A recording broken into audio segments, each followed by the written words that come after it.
میرے عزیزوں، ایک بات میں آپ کے سامنے عرض کرنا چاہوں گا. قرآن جو کہتا ہے عزت کس کی ہے دنیا میں، عزت کس کے لیے ہے، ان لوگوں کو خاص مخاطب کرتا ہوں. میں مخاطب ہوں ان لوگوں سے خاص طور پر جو دنیا داروں کی جوتیوں میں عزت ڈھونڈتے ڈھونڈتے تھک گئے.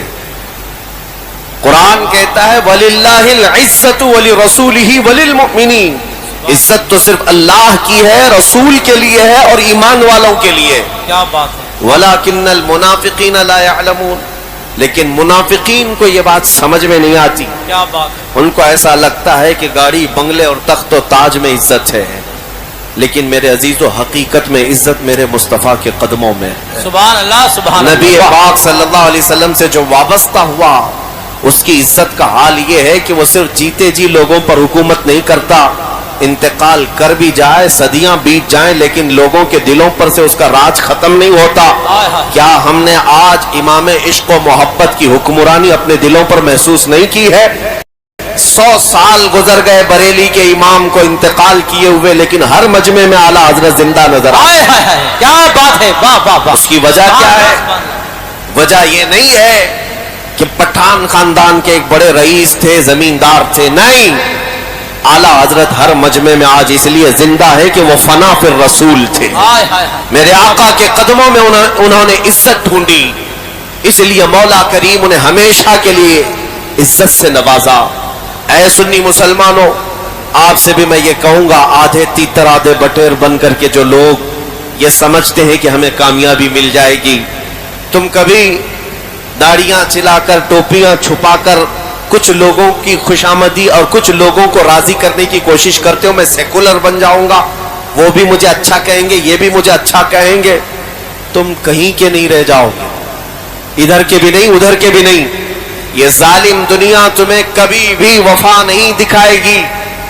کاش تم ایک بار میرے مصطفیٰ کریم صلی اللہ تعالی علیہ وسلم کے پورے غلام ہو جاؤ، پھر دیکھو میرے آقا صلی اللہ علیہ وسلم نہ دنیا میں تنہا چھوڑتے ہیں، نہ قبر میں اور نہ حشر. نعرہ تکبیر، نعرہ رسالت، شہید اعظم کانفرنس، مسلک اعلیٰ حضرت، غازی ملت. کیا بات ہے. عزت کس کی ہے؟ عزت رسول پاک صلی اللہ علیہ وسلم کے قدموں میں ہے، ان کے وفاداروں کی عزت ہے. آج جن لوگوں کے متعلق آپ یہ سمجھتے ہیں کہ ارے بھیڑ تو ان کی بھی ہے، کوئی سیاست پر بیٹھا ہوا نیتا آ جائے تو وہ بھی بھیڑ جمع کر لیتا ہے. میرے عزیزو، بھیڑ کا نام عزت نہیں ہے. کیا بات. بھیڑ کا نام عزت نہیں ہے. ویسے مرے ہوئے جانور کو دیکھنے کے لیے کتے بھی بھیڑ لگاتے ہیں، کوے بھی بھیڑ لگاتے ہیں. کیا بات ہے. وہ بھیڑ عزت کی نہیں ہے، وہ نوچ کھانے والی بھیڑ ہے، مرے ہوئے جانور کو نوچنے والی بھیڑ ہے. اور حقیقی عزت کسے کہتے ہیں؟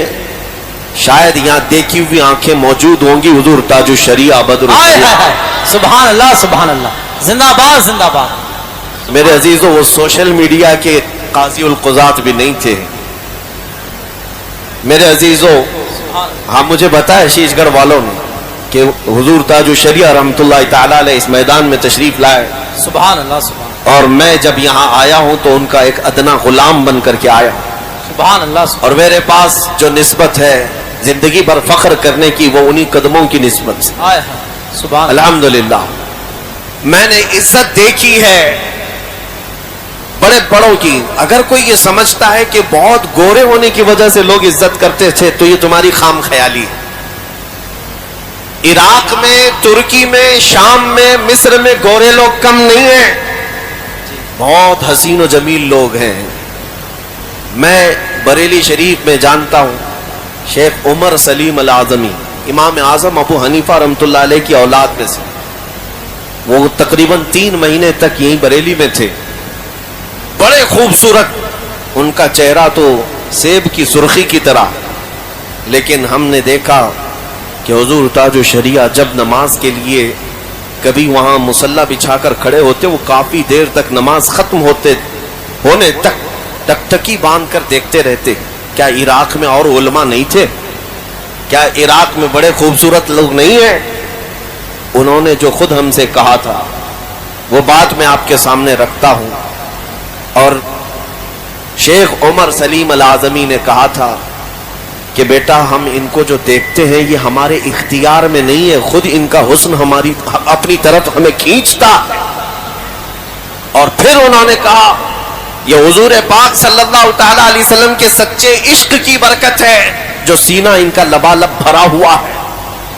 عزت اس بات کی ہے، ابھی اگر میں ذکر کرنے لگ جاؤں تو یہاں عرس تاج الشریعہ ہی ہو جائے گا، لیکن میرا موضوع ہے حضور پاک کی محبت۔ میں آپ کو کہتا ہوں مصر میں ایک ہمارے بہت بڑے استاد شیخ طاہا حبیشی صاحب انتقال فرما گئے، ابھی سادات میں سے تھے۔ میں انہیں ہندوستان ساتھ میں ان کے ساتھ آیا تھا بریلی شریف، حضرت سے ملاقات کی، وہ نابینا ہے لیکن جامعہ ازہر کے بہت بڑے استاد 40 سے زیادہ کتابیں لکھی جبکہ پیدائشی نابینا ہے، بہت بڑے عالم دین۔ اور حضور تاج الشریعہ رحمت اللہ تعالی علیہ سے ملاقات کر کے جب مصر واپس گئے مجھے بلا کر کے انہوں نے ایک بات کہی تھی، کہا بیٹا تمہارے شیخ کے پاس ایک عطر ہے جو وہ خوشبو لگاتے ہیں، شاید وہ ہندوستان میں ملتی ہے، مجھے وہ لا کر دو۔ سبحان اللہ سبحان۔ عود حضرت جو استعمال فرماتے، میں آیا حضرت سے کہا کہ حضرت شیخ طاہا حبیشی صاحب وہ عطر مانگتے ہیں جو آپ لگاتے ہیں۔ آپ نے حکم فرمایا، ممبئی میں حضرت کے ایک مرید تھے، کہا ان سے کہو وہ دلائیں گے، وہ لے کر جاؤ اور ہدیتاً پیش کرو۔ کافی مہنگا عطر تھا، میں خود وہ شیشی لے کر گیا اور شیخ طاہا حبیشی صاحب کو پیش کیا کہ حضرت نے آپ کو ہدیہ پیش کیا ہے جو عطر آپ نے مانگا تھا۔ انہوں نے لگایا، خوشبو لگائی اور اس کے بعد کہا یہ وہ نہیں ہے جو مجھے چاہیے تھا، وہ کوئی اور عطر لگاتے ہیں۔ میں دوسری چھٹی میں پھر آیا، حضرت سے کہا کہ وہ کہہ رہے ہیں یہ عطر نہیں ہے، آپ کوئی اور عطر لگاتے ہیں۔ حضرت نے فرمایا ٹھیک ہے وہ بھی بھیجتے ہیں۔ پھر دوبارہ ایک اور قیمتی عطر میرے ہی ہاتھ سے بھیجا گیا، میں لے کر کے وہ جب پہنچا اس شیخ اعظم کے پاس، انہوں نے وہ لگایا، کہا بیٹا اب مت بولنا جا کر یہ بھی وہ عطر نہیں ہے جو مجھے چاہیے تھا، اب مت کہو، بار بار تکلیف میں مت ڈالو۔ تو میں نے پوچھا کہ حضور بتائیں تو صحیح کیسی تھی وہ خوشبو، کیا ہے؟ انہوں نے بات کہی، اپنا واقعہ بتایا۔ سن 1986 میں 1986 کی بات کر رہے ہیں، میں حج کے بعد مدینہ طیبہ کی حاضری کے لیے گیا تھا۔ شیخ نے فرمایا روضہ رسول کی حاضری کے وقت مجھے جالیوں کے اندر سے خوشبو آئی اور کافی دیر تک وہ خوشبو تھی۔ میں نے وہاں کے مقامی لوگوں سے پوچھا جو ذمہ دار ہے، اندر روضہ رسول پر جو خوشبو لگائی جاتی ہے یہ خوشبو کہاں سے آتی ہے؟ اس وقت لوگوں نے کہا تھا کہ یہ ہندوستان سے آتی ہے۔ واہ واہ، مجھے اس بات پر فخر ہے، میرے آقا کے روضے پر ہند سے خوشبو گئی۔ کیا بات ہے۔ شیخ طاہا حبیشی صاحب کہتے ہیں میں نے معلوم کیا تھا کہ روضہ رسول پر تمہارے ملک سے خوشبو بھیجی جاتی ہے، وہی لگائی جاتی ہے۔ کتنے سال ہو گئے ہیں؟ سن 1986 سے لے کر میں 2010 کی بات کر رہا ہوں۔ 2010 کی بات، تقریباً 25 سال گزر گئے۔ اس کے بعد وہ کہتے ہیں 25 سال میں ڈھونڈتا رہا کہ وہ عطر ملے، لیکن جب بریلی آیا تو تمہارے شیخ کے پاس مجھے وہ نظر آئی، کیا بات ہے۔ ان کے پاس مجھے وہ خوشبو آئی جو 25 سال پہلے میں سونگا تھا۔ میں چاہتا تھا کہ وہی خوشبو وہ مجھے بھیجیں۔